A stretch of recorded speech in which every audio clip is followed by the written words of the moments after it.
So my objective this evening, I'm looking at how to support our mothers to be one intentional parents. And I like that this group shares that aspiration, that objective. So how can we all become intentional parents? Somebody has said that parenting is the only place where you get a certificate before the job starts. And so a lot of people just try, and if it works, it works. If it doesn't work, then it doesn't work. So how can we become more aware of our actions and inactions on the development of our children? And then the second one is for all of us to take a hard look at the mistakes that we are making or have made as parents. And then how can we correct that? So this will frame whatever it is that I do this evening. To do that, I'm going to do three things. One is I'll set the context, and then I'll break the mistakes into two major blocks. So I have mindset mistakes that we make as parents, and then behavior mistakes that we make as parents. So mindset and behavior. And in total, I'll be dealing with 9 mistakes that we make as parents. Let's begin with the end in mind. And this is my standard 4 questions anytime I talk to parents. And so if you are on this call, I want you to just close your eyes. That is if you are not driving. Close your eyes, and whatever age your children are at plus, and look at your child at 30 years. So whatever age your children are, add the number of years, and then they'll be 30 years in a jiffy. Now, when they are 30 years, I want you to imagine, I want you to, as much as you can, what kind of adult would you want your children to have become at the age of 30? I want you to see it with your mind's eye. I want you to picture it very clearly. What adult will you be giving to the world at 30? That child who you were wearing diapers just yesterday, they will be 30 years very soon. What adult will you be giving to the world? Because remember that your child must be a useful, productive citizen, and they must be a great human being that will work with other people, that will own businesses, or that will marry somebody's son or daughter. Now, what kind of human being would you want to give to the world at 30? And now that you have pictured that clearly, I want you to ask yourself the question: is your parenting style leading to this dream that you have? What you do every day, how you talk to your children every day, how they take you in every day. Do you honestly, genuinely think that your style of parenting is leading to this adult that you have just pictured in your mind's eye? I want you to note that down in a small book somewhere. And then the 4th question is, what changes must you make based on this realization? So I want us to set the context with that. And then let me give you a few facts. These facts are from children in the United States. In Ghana, it's hard to come by such data. But 29% of a teen's time is spent with their friends. So if you take the day, they are spending a third of the day with their parents, their friends, which would amount to about 8 hours. Now, only 31% of teens have positive influencing friends. And so your children are spending 1/3 of their day, but only 1/3 of their friends are positive influencing. Now, 23% of a child's time is spent with their classmates because they spend 80% of their wake-up time at school. Think about that. But then less than 5% of a parent's time is spent with their children. And so our children are spending more time with their friends than with their parents. 6 times the amount of time they spend with their parents, they spend that with their friends. And yet only 31% of their friends are positive influencing.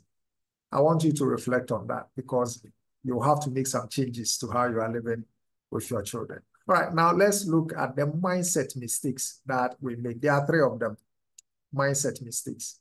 Number 1 is we make the mistake of parenting our children the way we were parented. It's a big mistake. Now, in the average home, there are 3 generations. That's how I see it. There are 3 generations of energy and experience in the average home. Because, for instance, I have 2 children. I am parenting them based on how I was parented. And so, in effect, my grandfather's words, behaviors are influencing my children's training, because my grandfather trained my dad trained me, and I'm training my children. So in the average home, you have this 3-generational thing that is going on. And it is very typical, the Africans, this is a global call, but for us Africans, we have words like, if you don't know, during our time, you couldn't say this to your parents, you couldn't do this to, this and that. And we keep saying that. Now, when you do that, basically what you are saying is that during my mother's generation, how my mother's mother mothered her and how she mothered me. This is the kind of things that was allowed or not allowed. Now, that is a big mistake, because if you look at all the gadgets that we are using today, they have all gone through transformation. So the core iPhone is there, but today we are on iPhone 15, which is vastly different from the first iPhone that was released. Today, the laptops that we use are vastly different from the original, even though the Dell name, the HP name, and the other names are still there, but there has been iterations of the same product. And yet for most of us, we refuse to iterate, we refuse to rebirth our parenting and keep referring to our grandmother's style of parenting in the way we are parenting our children. There's a song that goes like, old time religion was good for my parents, but it's not good for me. And yet we do that with our parenting. So that's one of the first mistakes that we make. And that sometimes is what brings the acrimony and the conflict between us and our children, because our children are living in a completely different generation from our mother's generation. Today, the language of our children is completely different from that of us when we were growing up in the 80s and in the 90s. I mean, when I was growing up, what word was download? But today is a major part of our language. And it's the same with the experiences, the atmosphere, everything has changed. And so it's a big mistake to parent the way you were parented. Now, of course, some principles are timeless, but the way you evolve and distill the principles into behaviors must change. That's one of the things I want us to pay attention to. Then the second mistake that we make is ignoring a primary role. Now, for parents, and today I'm talking to mothers, I see a few males on the call, but the word parenting comes from the Latin word pater. Now, pater means father or the head of the household. Now, the father's role is 3. The father plays, or the mother, especially if you are a single mom, you play a triple role in the life of your children. You are the child's priest, you are the child's protector, and then you are the child's provider. These are the 3 primary roles that parents or fathers especially play in the lives of our children. Now, a lot of us working class, middle class, upper middle class parents forget the first 2, protector and priest, and we focus on the provider. And so, yes, we take them to the international schools and we buy the big cars, and each of our children have their own rooms, and they have 4 drivers. And so we are very much into the provision role, forgetting the protection and the priest role. Now, the priest role is to guide and to lead the flock to the right way. And so as a parent, you are the one who should shape your child's worldview. Your child should get his or her worldview from you. You are the one to provide direction. You are the one to show your child how to navigate all the complexities of life. And yet we are so tired with chasing the money, the American dream, the Ghanaian dream, the Nigerian dream, the English dream, that we fail to protect them. Some of us are gone for hours on end, and when we come, all we want to do is just bath and just knock it off. And our child is going through something and we are never there for them because a major deal is coming. You need to finish that deal. You need to crack that deal. And yet all the child is looking for is probably 10 minutes of your time to talk through an issue she is going through. And so please, let's not focus on the provision and leave the protection and the priestly role. That is what is more important. How many of us remember that our parents paid our school fees? We don't. But remember some experiences, some encounters, some vacations, we have some parties and some family gathering. That's what we remember. Nobody has a receipt of their parents, going to pay their school fees. And so one day your children will not remember you for school fees. They'll remember you for the missed opportunities to connect and relate with them. Then the third and last mindset mistake that we make is thinking that our children do not go through emotions. Our children, even 2-year-olds, go through emotions. And sometimes we ignore the emotions. Sometimes we deny that they are going through these emotions. A child goes through 6 basic emotions: happiness, anger, fear, sadness, disgust, surprise.